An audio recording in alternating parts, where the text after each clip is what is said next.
இந்த முதல் 10 நாட்கள் இருக்குது, பிறை கண்டதிலிருந்து 11வது நாளை அடைகிற வரைக்கும் உள்ள 10 நாட்கள், இந்த 10 நாட்கள்ல நாங்கள் செய்யக்கூடிய அமல்கள் தான் அல்லாஹ்வுக்கு மிக விருப்பமானது, அதுதான் எல்லா அமல்களையும் விட சிறந்தது என்று நபிகள் நாயகம் ஸல்லல்லாஹு அலைஹி வஸல்லம் சொல்றாங்க. மக்கள் பார்க்கிறதுக்காக உங்களுடைய அமல்களை செய்கிறது, மக்கள் பேச வேண்டும் புகழ வேண்டும் என்பதற்காக உங்களுடைய தான தர்மங்களை செய்கிறது, உங்களை வணக்க வழிபாடுகளை செய்யறது, இதுதான் நான் அதிகமா பயப்படுறேன் என்று சொன்னாங்க. இன்னைக்கு அதுதான் இன்னைக்கு ஹஜ்ஜுடைய நேரத்தில் நிறைவேறிக் கொண்டிருக்கிறது. தவிர்த்து கொள்ளணும். அஊது பில்லாஹி மினஷ் ஷைத்தானிர் ரஜீம். பிஸ்மில்லாஹிர் ரஹ்மானிர் ரஹீம். அஸ்ஸலாமு அலைக்கும் வரஹ்மத்துல்லாஹி வபரகாத்துஹு. இன்னல் ஹம்துலில்லாஹ் நஹ்மதுஹு வ நஸ்தஈனுஹு வ நஸ்தக்ஃபிருஹு வ நஊது பில்லாஹி மின் ஷுரூரி அன்ஃபுஸினா வ மின் ஸய்யிஆத்தி அஅமாலினா மை யஹ்திஹில்லாஹு ஃபலா முதில்ல லஹு வ மை யுத்லில் ஃபலா ஹாதிய லஹு வ அஷ்ஹது அன் லா இலாஹ இல்லல்லாஹு வஹ்தஹு லா ஷரீக லஹு வ அஷ்ஹது அன்ன முஹம்மதன் அப்துஹு வ ரசூலுஹு அம்மா பஅத். எல்லாம் வல்ல அல்லாஹ்வின் நல்லடியார்களே, அல்லாஹ்வுடைய மாபெரும் கிருபையினால் அல்லாஹு சுப்ஹானஹு வ தஆலா கடமையாக்கிய ஜும்ஆவுடைய கடமையை நிறைவேற்றுவதற்காக நாம் அனைவரும் இந்த இடத்தில் ஒன்று கூடியிருக்கிறோம். இந்த அழகிய சந்தர்ப்பத்தில் நாம் அடைய இருக்கக்கூடிய துல் ஹஜ் மாதத்தில் நாம் செய்ய வேண்டிய அமல்கள் என்ற தலைப்பில் ஒரு சில விடயங்களை தெளிவுபடுத்தலாம் நினைக்கின்றேன். அன்புக்குரிய இஸ்லாமிய சகோதரர்களே, அல்லாஹ்வின் நல்லடியார்களே, இதை பார்ப்பதற்கு முன்னால் அல்லாஹு சுப்ஹானஹு வ தஆலாவை பற்றி நாங்கள் எல்லாம் அறிந்திருக்கக்கூடிய மிக முக்கியமான ஒரு விடயம் அர் ரஹ்மான் அர் ரஹீம். அல்லாஹ் நம் மீது அளவற்ற அருளாளனாகவும் நிகரற்ற அன்புடையவனாகவும் இருக்கிறான் என்பதை நாங்கள் எல்லாம் சிறு வயதிலிருந்தே அறிந்திருக்கிறோம். இந்த அளவற்ற அருளாளன் நிகரற்ற அன்புடையவன் என்பதை நாங்கள் எப்படி புரிந்து கொள்ள முடியும் என்று சொன்னால், சில நேரங்களில் நாம் பாவம் செய்யக்கூடியவர்களாக இருந்தாலும் அல்லாஹ் மன்னிப்பை கேட்கிற நேரத்தில் நம்முடைய பாவங்களை மன்னிப்பதற்கு தயாராக இருக்கிறான்.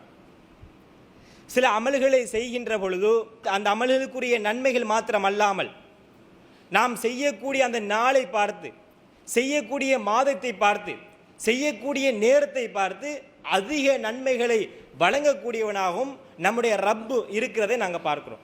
அதனால தான் நாம் அர் ரஹ்மான் அர் ரஹீம் என்று அல்லாஹுக்கு நாங்கள் புகழ்ச்சியான இந்த வார்த்தையை சொல்கின்றோம். இந்த வார்த்தைக்கு தகுதியானதாக இருக்கும் அளவுக்கு தான் நாம் அடைய இருக்கக்கூடிய இந்த துல்ஹஜ் மாதமும் இருக்கிறது. அல்லாஹ் நம் மீது எவ்வளவு அன்பு கொண்டிருக்கிறான், எவ்வளவு இரக்கமுடையவனாக இருக்கிறான் என்பதை புரிந்து கொள்ள வேண்டும் என்று சொன்னால், இந்த மாதத்துடைய சிறப்புகளை நாங்கள் அறிந்து கொண்டோம் என்று சொன்னால், எவ்வளவு நன்மைகள் அல்லாஹ் நமக்கு வாரி வழங்குகிறான், எவ்வளவுக்கு அல்லாஹ் நமக்கு அன்பு செலுத்தக்கூடியவனாக இருக்கிறான் என்பதை நாங்கள் புரிந்து கொள்ள முடியும். அல்லாஹ் சுப்ஹானஹு வ தஆலா இந்த மாதங்களை பற்றி அல்லாஹ் சொல்லி காட்டுகின்ற பொழுது அல்லாஹ் சூரத்து தௌபாவுடைய 36வது வசனத்தில் அல்லாஹ் சொல்லி காட்டுகின்றான், இன்ன இத்தத ஷுஹூரி இன்தல்லாஹி 12 ஷஹ்ரன் ஃபீ கிதாபில்லாஹி யௌம ஹலகஸ் ஸமாவாதி வல் அர்த். அல்லாஹ் வானங்களையும் பூமியையும் படைத்த நாள் முதல் அல்லாஹ்வின் பதிவேட்டில் மாதங்கள் 12 ஆகும்.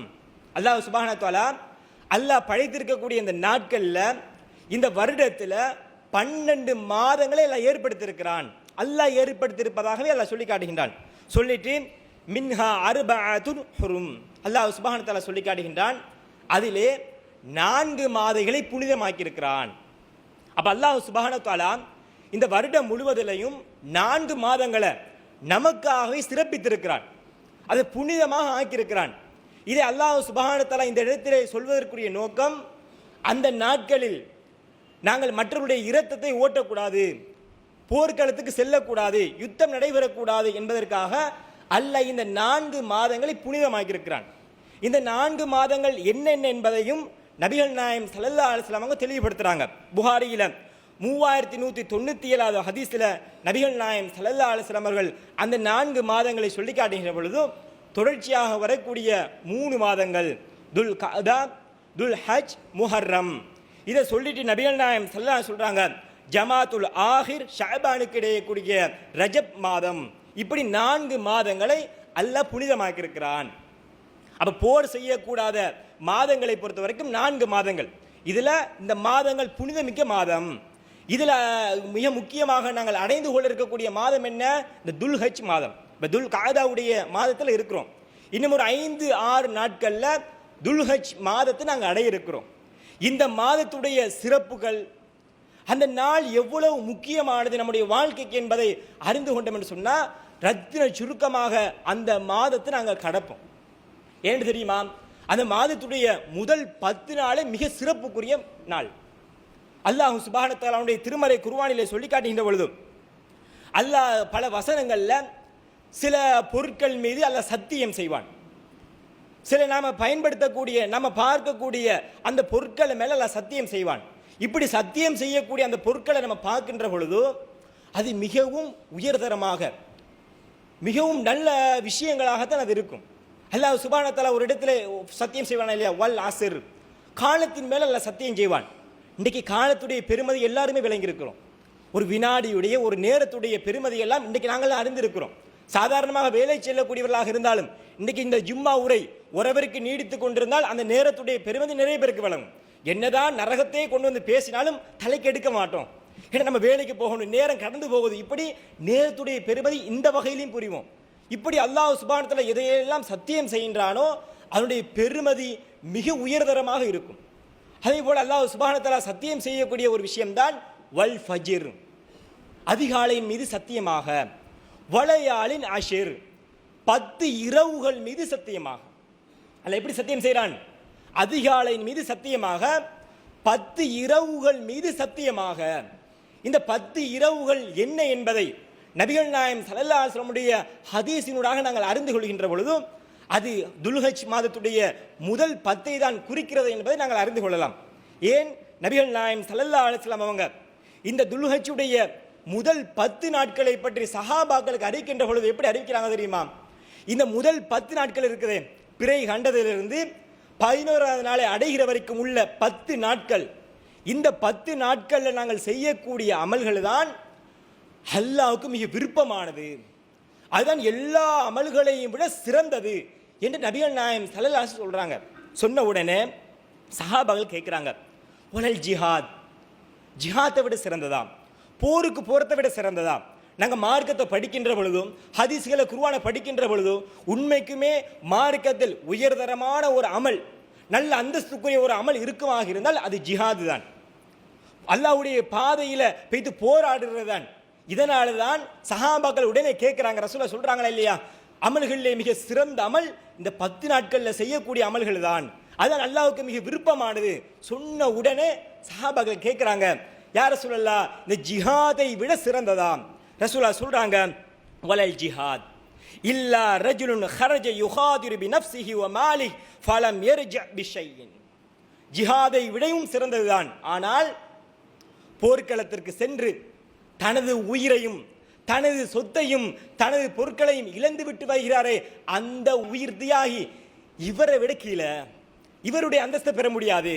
அதுதான் அந்தஸ்திலே மிக உயர்தரமான அந்தஸ்து. ஜிஹாதில் 2ஆ பிரிக்கணும் நாங்கள்.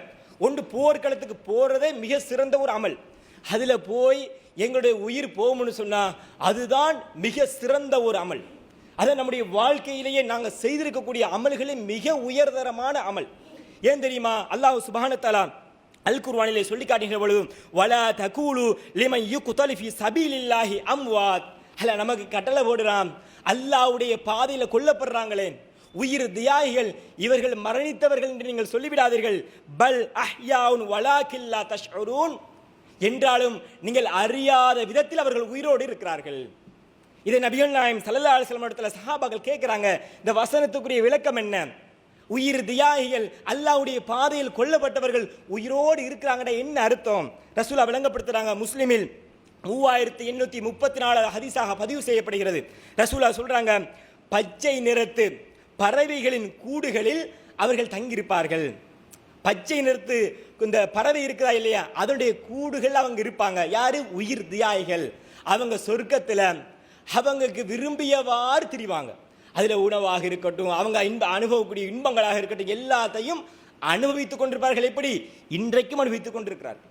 நாளை மறுமையில் விசாரணையை சந்திக்கக்கூடிய நாள் வரைக்கும் அவங்க மரணித்ததிலிருந்து அவங்க என்ன செய்கிறாங்க, இன்றை வரைக்கும் அந்த சொர்க்கத்தில் பறவைகளை போல அவங்க சுற்றி திரிந்து கொண்டிருக்கிறார்கள்.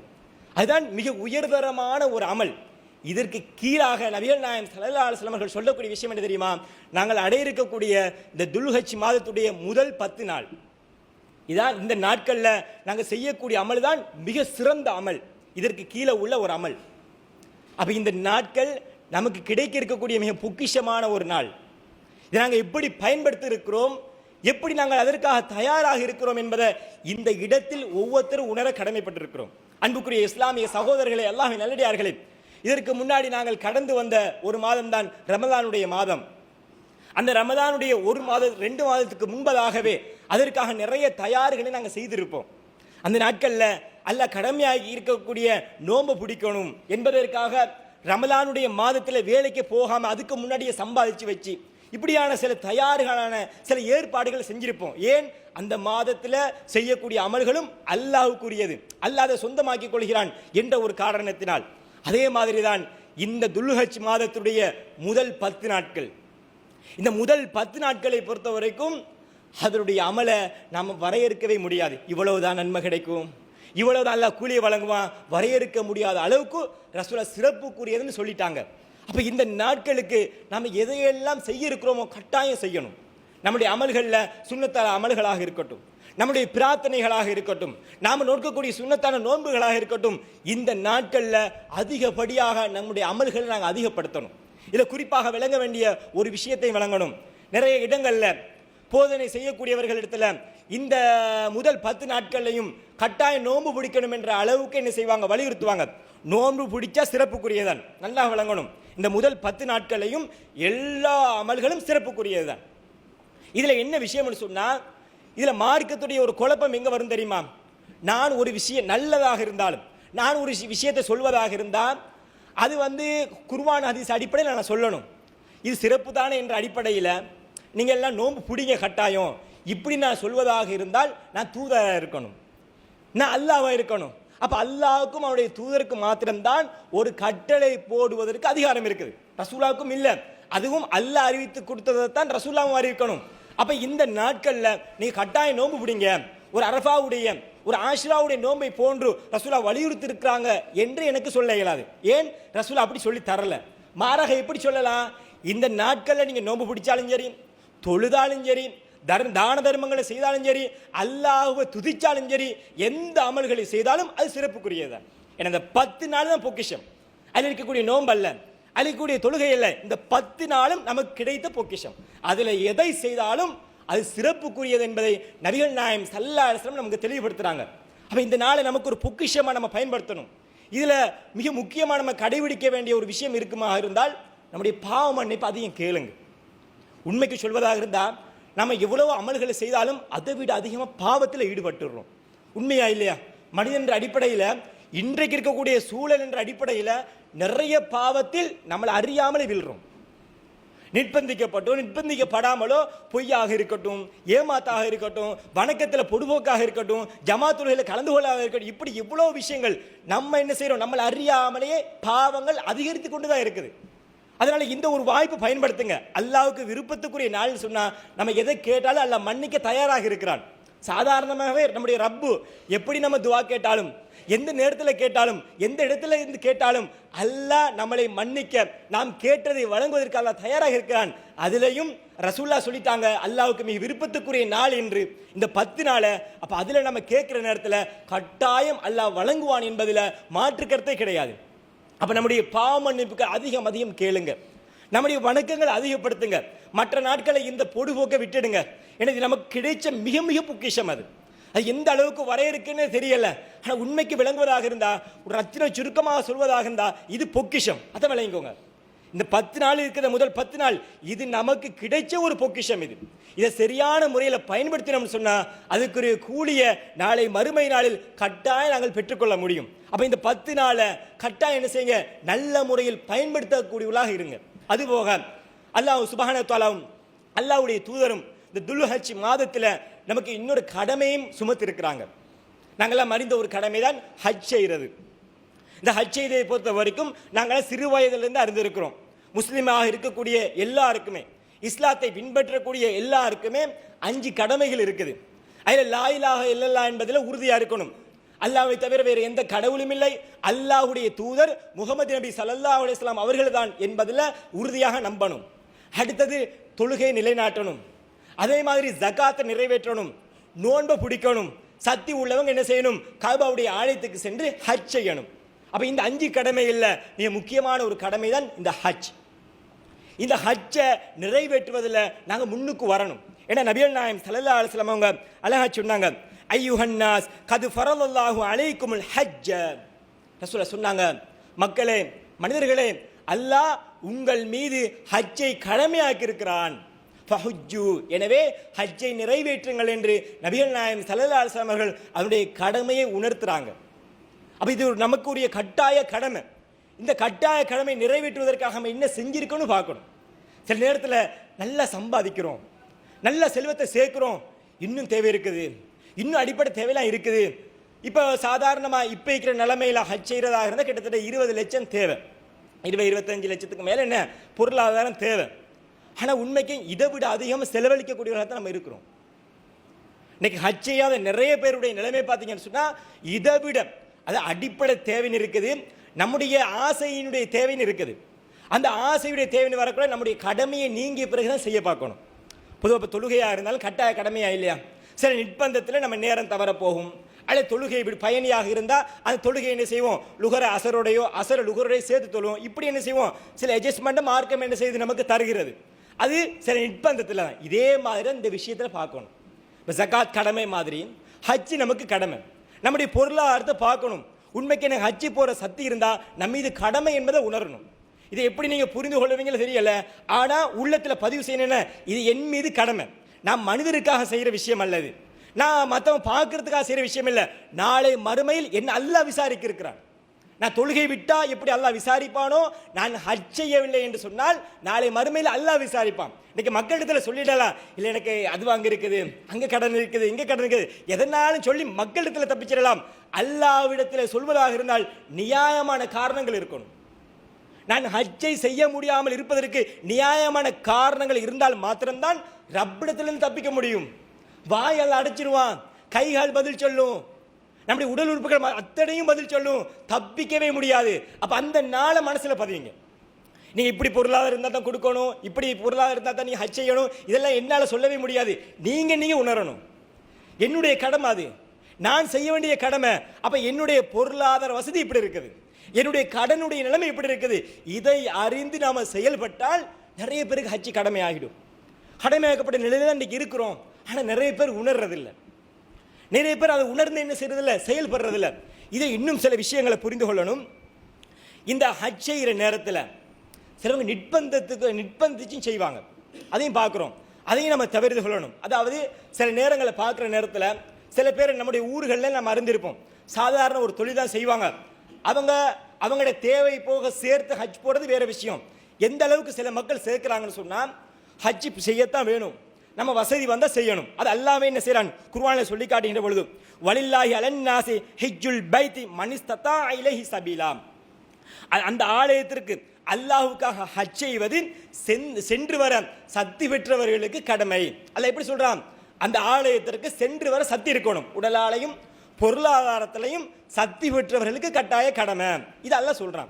இப்போ இன்றைக்கு நிறைய இடங்களில் நாங்கள் பார்க்குற விஷயம் என்னென்னா, சாதாரண தொழில் செய்வாங்க, இவங்க என்ன செய்வாங்க, குடும்பத்துக்கு செலவழிக்க மாட்டாங்க, தனக்கு அடிப்படை தேவைகளை செலவு செய்ய மாட்டாங்க. ஏன், ஹஜ் செய்யணும்னு நியத்து வச்சுட்டாங்களாம்.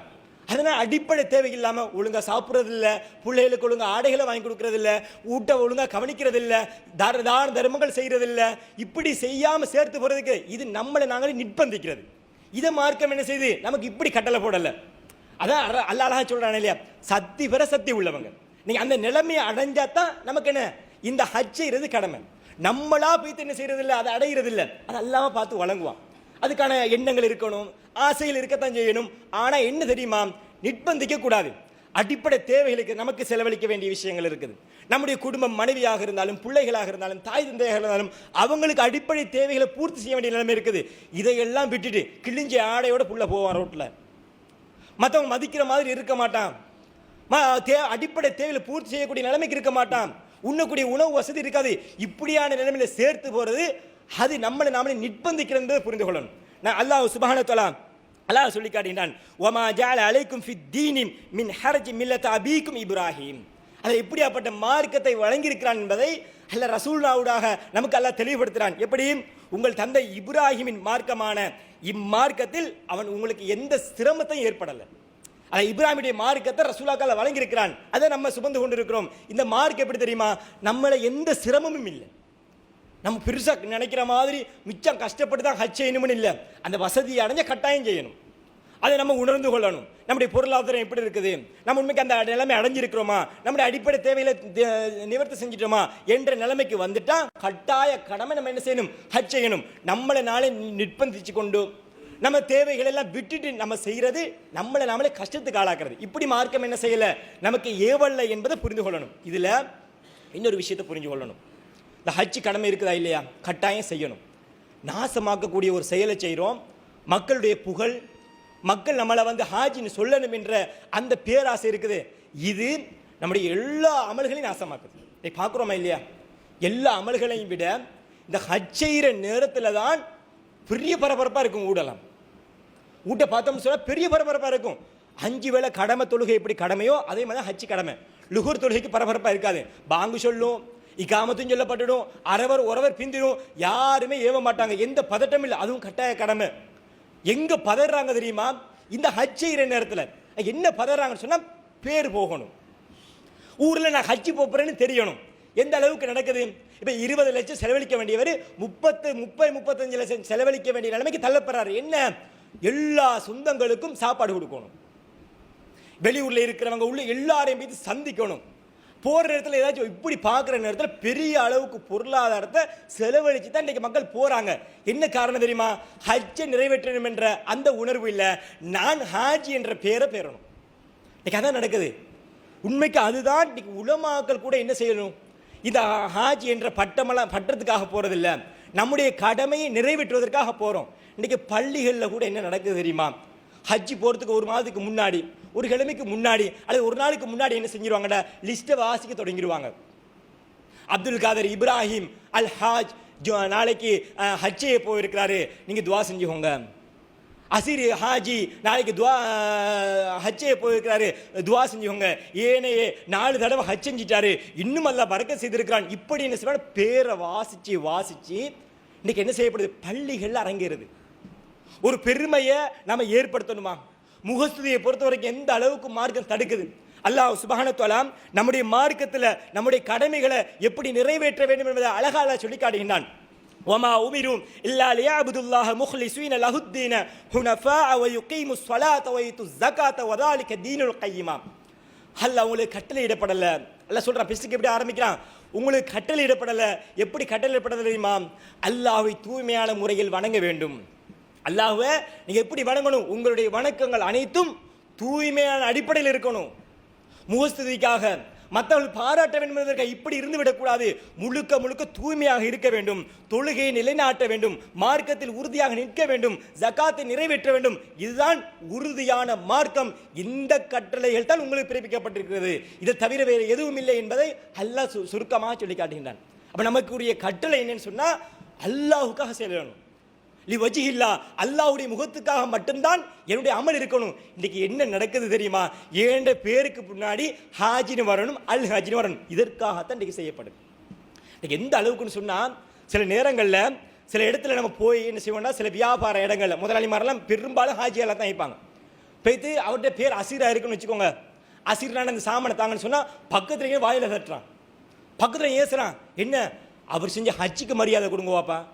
நான் மரியாதை கெட்டத்தை நம்ம பேசினேனா? அடே போடன்னு பேசினேனா? வாடா போடான்னு பேசுறேன்? இல்லை, நான் மரியாதை தான் பேசினேன். என்ன மரியாதை எதிர்பார்க்குறீங்க? ஹாஜின்னு சொல்லலை, நீங்கள் அசிர் ஹாஜின்லா சொல்லணும். என்ன அசிர் மரியாதை கட்டத்தை நம்ம இப்படின்னு பேசக்கூடிய அளவுக்கு நம்முடைய முஸ்லீம்கள் இன்னைக்கு ஹஜ்ஜிக்கு போனாலே ஹாஜி சொல்லப்படணும். இன்னைக்கு தொலைவாரா யாருக்குமே என்ன செய்யறதில்ல, அசிர் முசல்லின்னு சொல்லணும்னு யாருமே சொல்றதில்லை. சொல்றமா? தான தர்மங்கள் அதிகமாக செய்கிறான், யாருமே அசிர் முத்தசத்திக் அதை தர்மம் செய்யக்கூடியவர் யாருமே சொல்றதில்லை. அப்ப யாருமே எந்த அமலை செய்தாலும் அந்த பேருக்குரிய அடைமொழியை போட்டு கூப்பிடுறதில்லை. இன்னைக்கு ஹஜ்ஜுக்கு மட்டும் செய்யறாங்கன்னு சொன்னா பொருளாதாரம் அதிகமாக செலவழிக்கப்படுது. என்ன தெரியுமா? பணக்காரன்னு விளங்க. அப்பதான் ஹாஜின்னு உண்மைக்குமே ஹாஜின்னு சொல்லப்பட்டால என்ன, அவர் பெரிய ஒரு அந்தஸ்து தான். பெரிய பெரிய முதலாளிமார் பார்த்தீங்கன்னு சொன்னா பெரிய பெரிய வீடியோ எல்லாருக்கும் என்ன இப்ராஹிம் ஹாஜியார்னு இருக்கும், இங்க இஸ்மாயில் ஹாஜியார்னு இருக்கும், இங்க அபுபக்கர் ஹாஜியார்னு இருக்கும். எல்லாரும் பெரிய வசதி படுத்தர இருப்பாங்க. என்னத்துக்கு அந்த ஹாஜின்னு பார்த்தா பணக்காரன் சொல்றது பெருமை ஏற்படுத்துற மாதிரி இருக்குதான், அதனால ஹாஜி போடுறாங்க. இன்னைக்கு ஹாஜி தான் அதை விட கேவலமா இருக்கு. நபிகள் நாயகம் ஸல்லல்லாஹு அலைஹி வஸல்லம் அழகா சொன்னாங்களா இல்லையா, இன்ன அஹ்வஃபு மா அகாஃபு அலைக்கும், உங்களுக்கு மத்தியில் நான் பயப்படுவதெல்லாம் எது தெரியுமா, அஷ்ஷிருக்குல் அஸ்கர், சிறிய இணைவிப்பு தான். பெரிய பெரிய இணைப்பு அல்ல. நீங்க அல்லாஹ்வை தவிர வேற கடவுளை வணங்கி விடுவீர்கள் என்றோ, அல்லாஹ்வுக்கு இணையாக யாரையும் சரி வணங்கி இதை பயப்படல. ரசூல் அதிகமாக பயப்படுவதெல்லாம் சிறிய இணைப்பு தான். அந்த சிறிய இணைப்பு என்ன என்பதை ரசூலாத்துல கேட்கிறாங்க. அர்ரியா, ரசூல சொல்றாங்க முகஸ்துதி, மக்கள் பார்க்கிறதுக்காக உங்களுடைய அமல்களை செய்கிறது, மக்கள் பேச வேண்டும் புகழ வேண்டும் என்பதற்காக உங்களுடைய தான தர்மங்களை செய்கிறது, உங்களை வணக்க வழிபாடுகளை செய்கிறது, இதுதான் நான் அதிகமா பயப்படுறேன் என்று சொன்னாங்க. இன்னைக்கு அதுதான் இன்னைக்கு ஹஜ்ஜுடைய நேரத்தில் நிறைவேறி கொண்டிருக்கிறது. தவிர்த்து கொள்ளணும், இதற்கு 7 மாதங்களுக்கு விட்டுறணும். ஹாஜின்னு சொல்றது தவறா இல்லை என்பது ரெண்டாவது. ஹாஜின்னு சொன்னா முகஸ்துதி ஏற்படுதா இல்லையா, பெருமை வருதா இல்லையா, கௌரவம் ஒன்று வருதா இல்லையா, இது வந்துடும் சொன்னா அந்த ஹஜ்ஜுடைய கடமையே முடிஞ்சு. ஹஜ்ஜை நிறைவேற்ற எவ்வளவு பெரிய நன்மையை நம்ம செய்கிறோம். எல்லா பாவங்களும் மன்னிக்கப்படக்கூடிய அந்த அமலை செய்கிறோம். செஞ்சுட்டு நாளை மறுமையில் எப்படி சந்திக்கிறது தெரியுமா, நம்ம தான் மிகப்பெரிய ஒரு பாவியா சந்திக்கிறோம். ஏன் தெரியுமா, முகஸ்துதி என்ற ஒரு காரணத்தினால். ரசூல் தொடர்ச்சியா சொல்றாங்க, நாளை மறுமையில நீங்க வருவீங்க உங்களுடைய கணக்குகளை பார்ப்பதற்காக. அந்த நேரத்தில் நீங்க செஞ்ச அமலெல்லாம் எப்படி இருக்குன்னு தெரியுமா, முழுக்க முழுக்க நீங்க பாராட்டப்படணும், மக்களுடைய முகஸ்துதிக்காகவே இருக்கும். அல்லாஹ் சொல்லுவான், நீங்க இந்த நேரத்தில் என்ன செய்யுங்க தெரியுமா, யாருக்காக செஞ்சீங்களோ அவங்க இடத்துல போய் கேட்டு பாருங்க, யாருக்கே தருவாங்களா. அவனை பதறிட்டு இருப்பான், ஏண்ட நிலைமை என்ன தெரியல, ஏண்ட தொழுகையுடைய நிலைமை என்னன்னு தெரியல, நான் செஞ்ச ஜக்காத்துடைய நிலைமை என்னன்னு தெரியல, நான் செஞ்ச ஹஜ்ஜுடைய நிலைமை என்னன்னு தெரியல, இப்படி எல்லாம் பதறிட்டு இருப்பான். அவன்கிட்ட வைத்து நம்ம கேட்கலுமா? அல்லாஹ் சொல்வதா ரசூல் சொல்றாங்க. அப்ப நாளை மறுமையில இந்த நிலைமைக்கு நாங்கள் தள்ளப்படக்கூடாது என்று சொன்னால் எங்களுடைய அமல்கள் முழுக்க முழுக்க யாருக்காக இருக்கணும், அல்லாஹுக்காக மாத்திரம்தான் இருக்கணும். வஜிகில்லா, அல்லாஹ்வுடைய முகத்துக்காக மட்டும்தான் எங்களுடைய அமல்கள் இருக்கணும். இப்படி இருந்தால் மாத்திரம்தான் இதனுடைய நன்மையை நாங்கள் முழுமையாக அடைந்து கொள்ள முடியும். எனவே அன்புக்குரிய இஸ்லாமிய சகோதரர்களே, அல்லாஹ்வின் நல்லடியார்களே, நாங்கள் இன்னொரு 5-6 நாட்களில் இந்த துல்ஹஜ் மாதத்தை நாங்கள் அடைய இருக்கிறோம். அதில் முதல் 10 நாட்கள் மிக மிக சிறப்புக்குரிய நாட்கள். நல்ல பொக்கிஷமாக நினைத்து எங்களுடைய அமல்களை நாங்கள் அதிகம் செய்யணும். அதுபோக ஹஜ்ஜில் கடமையாக்கப்பட்டவர்கள் கட்டாயம் ஹஜ்ஜை நிறைவேற்ற முன்னுக்கு வரணும். அதை ஹஜ் செய்வதற்கான முயற்சிகளை நாங்கள் செய்யணும். அதுபோக ஹஜ் செய்கிறது எல்லாம் வஜிகில்லாம், அல்லாஹ்வுடைய முகத்துக்காக மட்டும் உள்ளத்தில் பதிவு செய்யுங்க. யாருக்காக யாரும் புகழ தேவையில்லை, யாரும் பேச தேவையில்லை. இன்றைக்கு அவன் பேசுவான், நாளைக்கு நம்மளை கேவலமாக கதைக்க தான் செய்வான். இன்றைக்கு நல்லா பேசுகிறவன் நாளைக்கு திட்டத்தான் செய்வான். மக்களுடைய முகத்தை மக்கள் பேச வேண்டும் என்பதை ஒரு அளவும் எதிர்பார்க்காங்க. நாளை மறுமையில் அல்லாஹ் நம்மளை என்ன செய்யணும், புகழணும், அல்லாஹ் நமக்கு ஒரு அந்தஸ்தை வழங்கணும். இந்த ஒரு நோக்கத்தில் கட்டாயம் எங்களுடைய இந்த கடமைகளை நாங்கள் நிறைவேற்ற வேண்டும் என்பதை கூறி எனது முதல் உரையை முடித்துக் கொள்கிறேன். வஸ்ஸலாமு அலைக்கும் வரஹ்மத்துல்லாஹி வபரகாத்து. அல்ஹம்துலில்லாஹ் வஸ்ஸலாத்து வஸ்ஸலாம் அலா ரசூலில்லா முஹம்மத் பின் அப்துல்லா மபாத். அன்புக்குரிய இஸ்லாமிய சகோதரர்களே, அல்லாஹ்வின் நல்லடியார்களே, இந்த மாதத்தில் பெருநாளைக்கு அடுத்தபடியாக நாங்கள் செய்யக்கூடிய ஒரு வணக்கம்தான் குர்பானி. இந்த குர்பானியை மிக விரிவாக பேச வேண்டும், ஆனால் பேசுகிறதுக்குரிய நேரம் இல்லை. ஆனால் கட்டாயம் உணர வேண்டிய சில விஷயங்களை மட்டும் இந்த இடத்துல பதிவு செய்கிறேன். இந்த குர்பானியை பொறுத்த வரைக்கும் நிறைய பேர் என்ன செய்வாங்கன்னு சொன்னால் சாதாரண ஒரு சுன்னத்தாக நினைத்து கொண்டிருக்கிறாங்க. சில பேர் செஞ்சால் நன்மை, செய்யாட்டி பிரச்சனை இல்லை, இந்த மாதிரியான ஒரு எண்ணத்தோடு தான் இந்த குர்பானியை நிறைய பேர் கொடுத்து கொண்டிருக்கிறாங்க. ஆனால் இந்த குர்பானியை பொறுத்த வரைக்கும் ரசூலுல்லாஹ் என்ன செய்திருக்கிறாங்க, வலியுறுத்திருக்கிறாங்க. அது ஒரு செய்தியினூடாக நம்ம என்ன செய்யலாம், அறிந்து கொள்ளலாம். நாங்களும் அறிந்த ஒரு விஷயம்தான், நபிகள் நாயகம் ஸல்லல்லாஹு அலைஹி வஸல்லம் அவங்க இந்த ஹஜ்ஜு பெருநாளை பற்றி சொல்லி காட்டுகின்ற பொழுது, இந்த ஹஜ்ஜு பெருநாளை யார் முறையாக தொழுதுட்டு அதுக்கு பிறகு யார் கால்நடைகளை அடுத்து பலியிடுகிறார்களோ இவர்களை பற்றி ரசூலுல்லாஹ் சொல்ற நேரத்தில் ஃபமன் ஃபஅல ஹாதா ஃபகத் அஸாப சுன்னத்தனா, இப்படி செய்கிறவங்க நம்முடைய சுன்னத்தை நிறைவேற்றிட்டாங்க, நம்முடைய சுன்னத்தில் அடிப்படையில் வழிபட்டுட்டாங்க சொல்லிட்டு ரசூலுல்லாஹ் சொல்றாங்க, ஒமன் நஹர ஃப இன்னமா ஹுவ லஹ்முன் யுகத்திமு லி அஹ்லிஹி, யார் முற்படுத்துகிறாங்களோ பெருநாளைக்கு முன்னுக்கு யார் அடுத்துக் கொள்கிறார்களோ இதனுடைய நிலைமை என்ன, குர்பானி கொடுத்த நன்மை வராது, அது குடும்பத்துக்காக அடுத்ததை போன்றுதான். அப்போ குர்பானியை பொறுத்த வரைக்கும் பெருநாளைக்கு முந்தி அறுக்க இயலாது, பெருநாள் தொழுதுட்டு தான் அறுக்கணும். இதை ரசூலுல்லாஹ் என்ன செய்கிறாங்க, தெளிவுபடுத்துகிறாங்க. தெளிவுபடுத்தின உடனே அபூ புர்தா இப்னு நியார் ரலியல்லாஹு அன்ஹு கேள்வி கேட்குறாங்க. அவர் என்ன செஞ்சிட்டாரு சொன்னால், மக்கள் அந்த உறவினர்கள் சொந்த பந்தங்களாம் டக்குன்னு சாப்பிடணும் என்பதற்காக பெருநாளைக்கு முந்தைய அறுத்துறாரு, அழுத்து பள்ளியிட்டுறாரு. இது ரசூலுல்லாஹ் சொல்றாங்க. ஏன்னா ரசூலுல்லாஹ் சொல்றாங்க இதுதான் என்னுடைய வழிமுறை, பெருநாளைக்கு தொழுகை பிறகுதான் இந்த குர்பானி அறுக்கணும் என்கிற சட்டத்தை ரசூலுல்லாஹ் சொல்லிட்டாங்க. சொன்ன உடனே இவர் கேட்கிறாரு, யார சொல்லலாம், நான் பெருநாளைக்கு முந்தி அறுத்துட்டேன், என்னுடைய நிலைமை என்ன? அப்ப நபிகள் நாயகம் ஸல்லல்லாஹு அலைஹி வஸல்லம் அவங்க இந்த சட்டத்தை ஏற்கனவே சொல்லிட்டாங்க, அது பெருநாளைக்கு போற வரைக்கும் அறுத்தா ஒரு குடும்பத்துக்காக அறுத்ததாக தான் வரும். சொன்ன உடனே அந்த நபி தோழர் கேட்கிறாரு, யார சொல்லலாம், இதற்கு பதிலாக என்ற வேற ஒண்ணுமே இல்லை, 6 மாத ஆட்டுக்குட்டி இருக்குது, 6 மாதம் அடைந்த ஒரு பிராணி தான் இருக்குது. இதை சொன்ன உடனே ரசூலுல்லாஹ் சொல்றாங்க, என்ன 6 மாத குட்டியை அறுக்கிற தடை குர்பானியை பொறுத்த வரைக்கும் அது என்ன செய்யணும், முசனா என்ற ஒரு அந்தஸ்தை அடைந்திருக்கணும், அதை கிட்டத்தட்ட ஒரு பல்லு முளைக்கக்கூடிய அந்த பருவத்தை அடைந்திருக்கணும். ஆனா இந்த சஹாபி கேட்கக்கூடியது என்ன, அந்த பிராணியை அறுக்கிறதுக்கு தடையான ஒரு கட்டத்தை கேட்கிறாரு. 6 மாத ஒரு குட்டி தான் இருக்குது. அப்ப ரசூலுல்லாஹ் என்ன சொல்லுவாங்க, உங்களுக்கு தவிர வேற யாருக்கும் இது இல்லை, நீங்க தவறு செஞ்சதுனால இதை அறுத்து என்ன செய்யுங்க, அதை நிவர்த்தி செய்யுங்க. இந்த ஒரு ஹதீஸ் நமக்கு ஒரு தெளிவை தருது. என்ன தெரியுமா, ஒரு தவறை செஞ்சிட்டாரு. என்ன தவறு, குர்பானி அறுத்திருக்கிறாரு, பிராணியை அறுத்திருக்கிறாரு. என்ன செஞ்சிருக்கிறான்னு சொன்னா பெருநாளைக்கு தொழுகைக்கு முந்தி அறுத்துட்டாரு. அதுக்கு பிறகு கேட்கிற நேரத்தில் எதை அறுக்கக்கூடாதுன்னு சொல்ல தடை செஞ்சாங்களோ அதையே அறுத்து நிவர்த்தி செய்ய சொல்றாங்க. அப்ப எவ்வளவு முக்கியத்துவம் வாய்ந்தது என்பது புரிந்து கொள்ளலாம் இதுல இருந்து. ஏன்னா செஞ்சா நன்மை, செய்யாட்டி பிரச்சனைன்னு சொன்னா ரசூலுல்லாஹ் செஞ்சிருக்கலாம், அடுத்த வருஷம் பார்த்துக்கோங்க, சாதாரண நன்மை தானே. சாதாரண நன்மை ரசூலுல்லாஹ் சாதாரணமா விட்டு இருப்பாங்க. ஆனா ரசூலுல்லாஹ் சொல்லக்கூடிய விஷயம் என்ன, எதை தடை செஞ்சாங்களோ அந்த பிராணி உங்களுக்கு மட்டும், உங்களுக்காக மட்டும் என்ன செய்யறேன், அனுமதி தாரன்னு சொல்லி ரசூலுல்லாஹ் அனுமதி கொடுக்குறாங்க. அப்ப இதுல இருந்து நம்ம புரிந்து கொள்ள வேண்டிய மிக முக்கியமான விஷயம், நம்ம அந்த ஆடு மாடு அறுக்கக்கூடிய அந்த வசதியை அடைஞ்சிட்டோம்னு சொன்னா நம்ம குர்பானியை என்ன செய்யணும், கட்டாயம் நிறைவேற்றணும். அப்ப இன்றைக்கு என்ன நடக்குதுன்னு சொன்னா இதை உணர்ந்து செயல்படுறதே இல்லை. இதை உணர்ந்து நம்ம என்ன செய்யறது இல்லை, செயல்படுறதே இல்லை. இன்றைக்கு குர்பானிய ஒரு மாட்டை கொடுக்கக்கூடிய வசதி இருக்கும். ஆனா என்ன சொல்றாங்க தெரியுமா, இல்ல அந்த தொழிலில் இன்வெஸ்ட் பண்ணிட்டேன், அந்த தொழில் பொருளாதாரத்தை போட்டுட்டேன், இப்போ கஷ்டமா இருக்குது, வார வருஷம் கிட்டத்தட்ட 20 வருஷம் நிறைய பேர் கடந்து போயிருக்கும். சில நேரத்தில் 5 வருஷம் கடந்து போயிருக்கும். சிலவங்க நீயத்தை வச்சு மௌத்தாகி போயிருப்பாங்க. என்ன நடக்குன்னா சரியான முறையில் உடறது இல்லை. என்ன நினைக்கிறோம் தெரியுமா, சாதாரண ஒரு கடமை போல நினைக்கிறோம். கட்டாயம் விளங்கிக்கோங்க. அதனால நபிகள் நாயகம் ஸல்லல்லாஹு அலைஹி வஸல்லம் இந்த கடமை நிறைவேற்ற வேண்டும் என்பதற்காக ஒரு ஒட்டகத்தை கொடுக்க வசதி பெற்றவங்க ஒட்டகத்தை கொடுங்க, ஒரு மாட்டை கொடுக்கிற வசதி பெற்றவங்க மாட்டை கொடுங்க, அதுக்கும் வசதி இல்லையா ஒரு ஆட்டை கொடுங்க. இது மட்டும் ரசூலுல்லாஹ் சொல்லல, இன்னும் அதுக்கு மேலாவிட்டால் ஒரு ஒட்டகத்தை 10 பேர் சேர்ந்து கொடுங்க. ஒரு ஒட்டகத்தை ஒருத்தருக்கு கொடுக்க வசதி இல்லைன்னா ஒரு 5 பேர், ஒரு 6 பேர், ஒரு 7 பேர், கூட ஒரு 10 பேர் சேர்ந்து சரி கொடுங்கன்னு சொல்லக்கூடிய அளவுக்கு ரசூலுல்லாஹ் என்ன செய்றாங்க, வலியுறுத்துறாங்க. அதே மாதிரி ஒரு மாடை எடுத்துக்கணும்னு சொன்னா கூட ஒரு 7 பேர் தான் என்ன செய்யணும், சேர்ந்து கொள்ளலாம். இப்படி நபிகள் நாயகம் ஸல்லல்லாஹு அலைஹி வஸல்லம் அவர்கள் எப்படியாவது இதை சேர்ந்து கொடுக்கணும் என்பதை வலியுறுத்துறாங்க.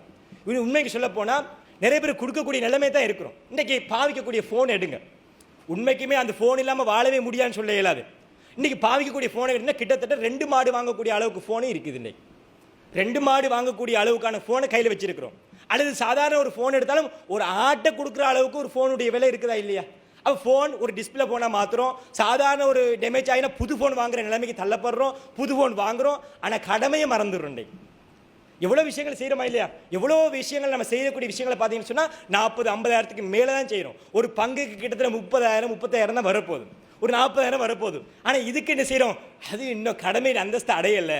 ஆனால் சாதாரண ஃபோன் உடஞ்சிட்டா புது ஃபோன் வாங்குறதுக்கு தகுதி இருக்குது, புது ஃபோன் வாங்குறதுக்கு பொருளாதாரம் இருக்குது. என்ன பொருளாதாரம் இல்லை, கடமையாக்கப்பட்ட குர்பானியை நிறைவேற்றுறதுக்கு பொருளாதாரம் இல்லை. அப்போ நம்ம எவ்வளவுக்கு பின்தங்கி இருக்கிறோம் என்பதை நம்ம விளங்கிக் கொள்ளணும். எனவே அன்புக்குரிய இஸ்லாமிய சகோதரர்களே, அல்லாஹ்வின் நல்லடியார்களே, நன்றாக புரிந்து கொள்ளுங்கள். இந்த துல்ஹஜ் மாதம் மிக மிக சிறப்புக்குரிய மாதம். இதில் நமக்கு கடமையாக்கப்பட்ட மிக முக்கியமான விஷயங்களில் அந்த ஹஜ்ஜை நிறைவேற்றுவதும், அதே மாதிரி ஹஜ்ஜுக்கு போகாட்டியும் இங்கே இருக்கக்கூடிய நமக்கு குர்பானி கொடுக்கிறதும் ஒரு கடமையாக நமக்கு ஆக்கப்பட்டிருக்குது. 7 மாத அளவுங்க மார்க்கம் சொல்லக்கூடிய அடிப்படையில் நிறைவேற்றணும் சொன்னால் அதனுடைய நன்மையை கணக்கில்லாத முறையில் நாங்கள் அடைந்து கொள்ள முடியும். என்ற அன்புக்குரிய இஸ்லாமிய சகோதரர்களே, அல்லாஹ்வின் நல்லடியார்களே, நாங்கள் அடைய இருக்கக்கூடிய இந்த பொக்கிஷமான இந்த மாதத்தை நல்ல முறையில் கடந்து செல்வதற்கு அல்லாஹ் அருள் புரிவானாக கேட்டு எனது உரையை முடித்துக் கொள்கிறேன். வஸ்ஸலாமு அலைக்கும் வரஹ்மத்துல்லாஹி வபரகாத்துஹு.